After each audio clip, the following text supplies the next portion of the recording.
Selamat pagi, Shalom, saudara-saudari kekasih Tuhan Yesus. Dalam hubungan dengan firman Tuhan yang kita baca pada saat ini,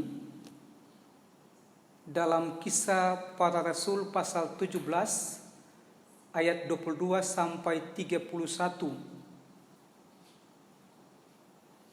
Di mana Rasul Paulus mengatakan kebenaran, memproklamasikan kebenaran tentang Tuhan Yesus sebagai Allah yang hidup, dan Tuhan Yesus sebagai satu-satunya Allah yang bangkit bagi orang-orang Athena.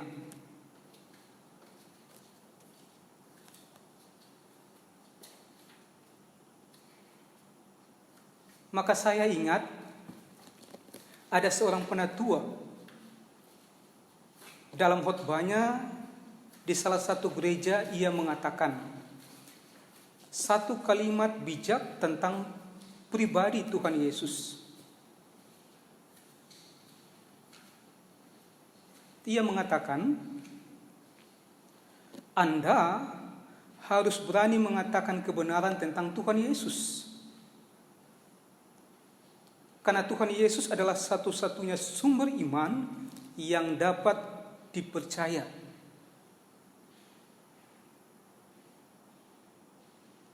Perkataan ini memberikan pesan bagi kita bahwa Tuhan Yesus adalah satu-satunya sumber harapan. Tuhan Yesus adalah satu-satunya sumber pertolongan. Tuhan Yesus adalah satu-satunya sumber keselamatan bagi orang percaya. Tidak ada sumber lain selain Tuhan Yesus.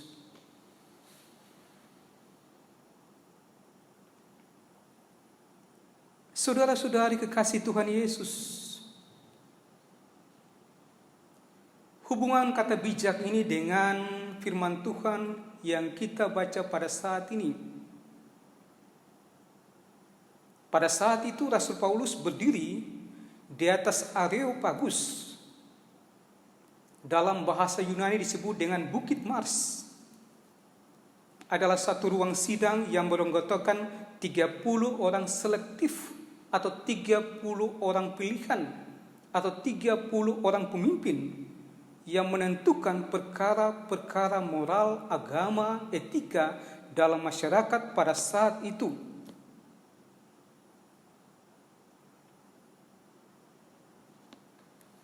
Pada waktu Rasul Paulus berdiri, ia memproklamasikan 4 kebenaran tentang Tuhan Yesus kepada mereka.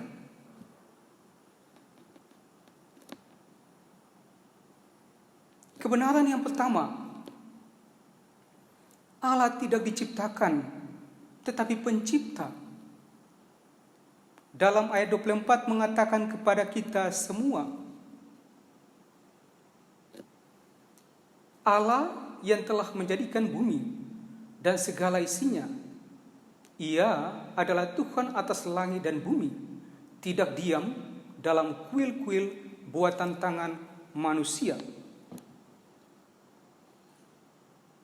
Memberikan makna bagi kita bahwa Allah itu berkuasa, bahwa Allah itu pencipta, bahwa Allah itu maha besar. Allah tidak tinggal dalam kuil-kuil buatan tangan manusia, tetapi Allah yang menciptakan langit dan bumi.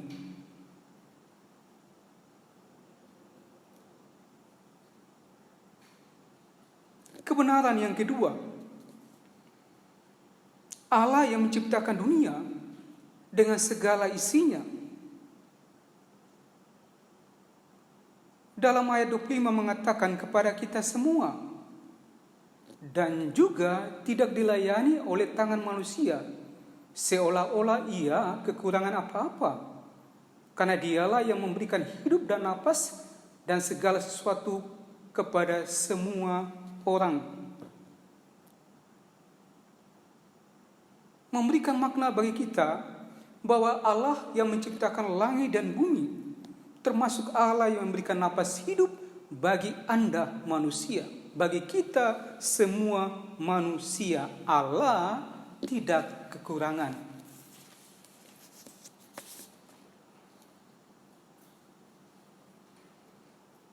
Kebenaran yang ketiga,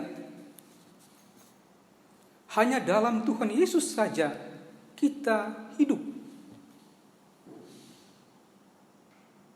Dalam ayat 26 mengatakan kepada kita semua, dari satu orang saja ia telah menjadikan semua bangsa dan umat manusia untuk mendiami seluruh muka bumi, dan ia telah menentukan musim-musim bagi mereka dan batas-batas bagi kediaman mereka. Memberikan makna bagi kita bahwa Tuhan Yesus adalah satu-satunya sumber kebenaran. Tuhan Yesus adalah satu-satunya sumber iman yang menjadikan dunia ini dengan batas-batas, dengan musim-musim. Karena itu mari kita datang untuk menyembah Tuhan Yesus. Hanya Dialah satu-satunya sumber hidup kita.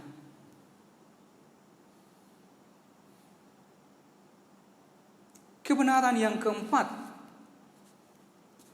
Tuhan Yesus adalah hakim yang adil bagi manusia. Dalam ayat 31 mengatakan kepada kita semua, karena Ia telah menetapkan suatu hari pada waktu Ia dengan adil akan menghakimi dunia oleh seorang yang telah ditentukannya, sesudah Ia memberikan kepada semua orang sesuatu bukti tentang hal itu dengan membangkitkan Dia dari antara orang mati. Memberikan makna bagi kita bahwa Tuhan Yesus adalah satu-satunya sumber kebenaran. Tuhan Yesus adalah satu-satunya jalan kebenaran dan hidup. Tidak ada yang lain selain daripada iman kepada Tuhan Yesus. Karena Tuhan Yesus bangkit untuk orang percaya. Saudara-saudari kekasih Tuhan Yesus, dari firman Tuhan ini hadir pertanyaan untuk kita. Apa alasan atau apa faktor yang menyebabkan para pemimpin Athena mengejek, mentertawakan, menghina Rasul Paulus pada waktu Rasul Paulus mengatakan tentang kebangkitan orang mati? Ada 3 faktor atau ada 3 alasan konteks saat itu dan konteks pada saat ini. Alasan yang pertama, karena kesombongan dari manusia. Para pemimpin Athena merasa hebat. Para pemimpin Athena merasa pintar. Para pemimpin Athena merasa sangat pandai.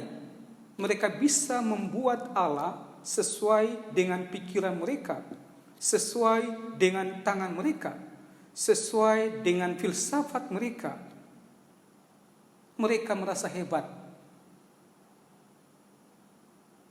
Mungkin juga seperti saat ini, ada banyak orang yang mungkin karena pintar, hebat, menganggap Tuhan nomor 2. Dia rasa dia mampu, dia menganggap Tuhan nomor 2. Kehebatan, kepintaran, dan lain-lain lebih utama daripada Tuhan. Alkitab mau mengatakan kepada kita semua, orang yang sombong akan direndahkan.